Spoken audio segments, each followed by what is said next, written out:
Muito bem, se o arcabouço melhorar, o que acontece, não é mesmo? Se a gente tiver um arcabouço fiscal crível, né, qual é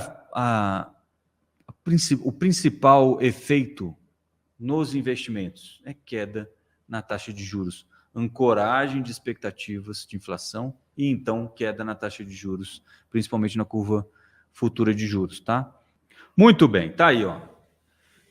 Olha só, ontem até até depois eu falei com o Otávio, a gente caiu nessa ladainha. A imprensa toda está dizendo assim, colocou o negócio do não hesitará em retomar o ciclo de ajuste caso o processo de desinflação não transcorra como esperado. Essa é a nota do Copom. Mas é isso que eu falo, tem que comparar com as notas anteriores, porque isso está aí, ó, faz tempo. Mas tem vários comunicados do Copom que citam exatamente esse negócio. O Copom não hesitará em retomar o ciclo de ajuste, caso o processo de desinflação não transcorra como esperado. O que mudou? O Banco Central, para ver se consegue diminuir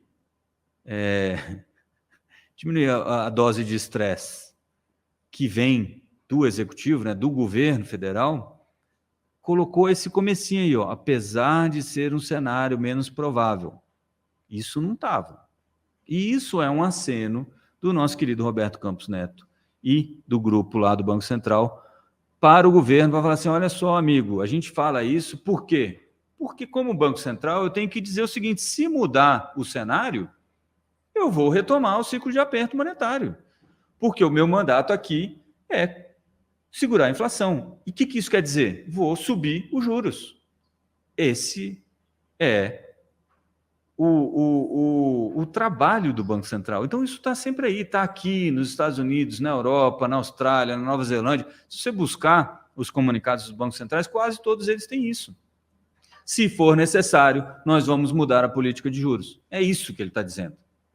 Mas como estava difícil do pessoal entender, aí ele colocou, olha, apesar de ser um cenário menos provável, blá, blá, blá, blá, blá, blá.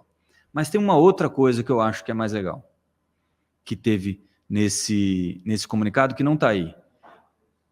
No modelo do Banco Central, a inflação de 2024 está, neste exato momento, 2,9%, o que é oficialmente abaixo da meta. A meta é de 3%.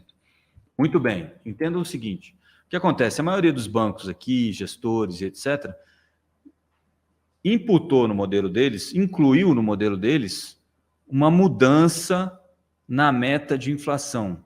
O que é uma mudança na meta de inflação? Se eu digo para você que antes eu queria uma inflação de 3 e agora eu quero uma inflação de 3,5, o que você acha?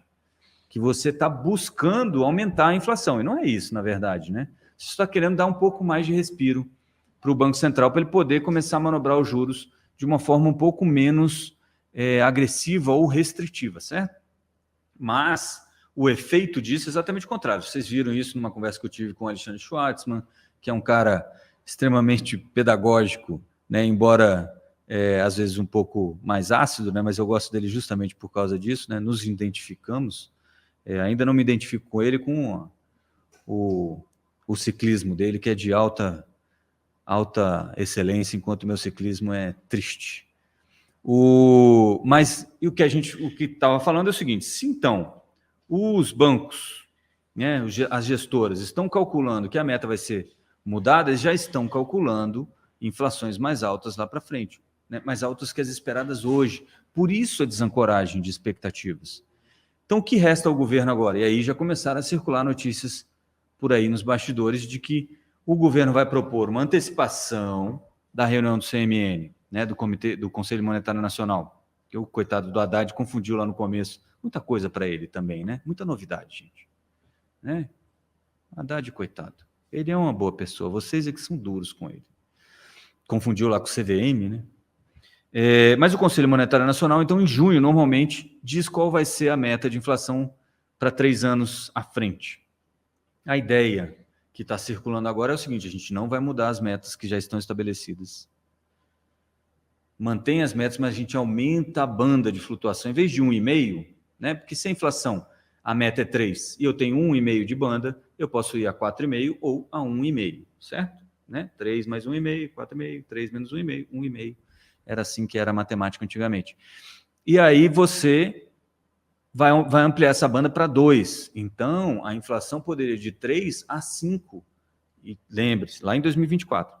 E lembre-se, o modelo do Banco Central hoje aponta para uma inflação de 2,9, abaixo do centro da meta. Se isso acontecer, e aí o governo indica com mais força para esses operadores aí, esses agentes de mercado, de que não vai mudar a meta per se, você tem que retirar isso do modelo e você vai voltar com suas expectativas para baixo. O que, em teoria, né, se tudo isso acontecer, né, se, né, como diz o outro, se minha tia tivesse rodinha, ela seria uma bicicleta. Mas assim, se tudo isso acontecer, as expectativas de inflação então seriam reancoradas. E aí o Banco Central, que já deu algumas dicas aí um pouco mais dovish hoje no comunicado de ontem, poderia então baixar a taxa de juros. Eu espero que vocês tenham entendido esse raciocínio. Eu sei que ficou um pouco longo, mas essa é a ideia. É claro, aí o Banco Central também pediu aí serenidade e paciência, né, para os agentes públicos e políticos, e ele diz que o comitê avalia aí que a conjuntura demanda paciência e serenidade na condução da política monetária, né? Zen, é o Copom Zen. O Copom enfatiza que, apesar de ser um cenário menos provável, aí retoma aquele negócio lá, beleza? Mas o que ele está pedindo? Paciência e serenidade. E aí, onde você vai buscar paciência e serenidade? Ah, nossa querida Glaze Hoffman, sempre confundo esse nome. É culpa de vocês aqui que ficam falando essas besteiras no chat aqui, ó. Glaze disse que manutenção dos juros é negacionismo de Campos Neto. Quem diria, né? A Glaze, que ela é uma das rainhas promotoras do terraplanismo econômico, agora chamando os outros de negacionistas, né? Nosso querido Roberto Campos Neto deve estar tomando doses cavalares de Rivotril, viu? Eu imagino. Aliás, Rivotril, se quiser patrocinar a gente aqui também, não tem problema. Quanto já custou ao país o negacionismo econômico de Campos Neto, diz a nossa querida Glaze Hoffman. Quantos empregos, empresas falidas, famílias destruídas? A vacina, ó. Você acha que esse pessoal dá ponto sem nó, né? Não dá, não. Como diria Dr. Ulisses, nesse ambiente aí, o mais bobinho conserta relógio no escuro com luva de boxe, amigo. A vacina... Hilária, né? Parece o Alfio, é a teimoso. A vacina sempre esteve ao alcance do Copom, mas insistem nos juros genocidas. Ó, trocas de palavras. Rapaz, isso podia ser... Isso é Glaze Hoffman, mas poderia ter sido, sei lá... nem vou falar porque a poetisa ficará muito chateada com a minha pessoa.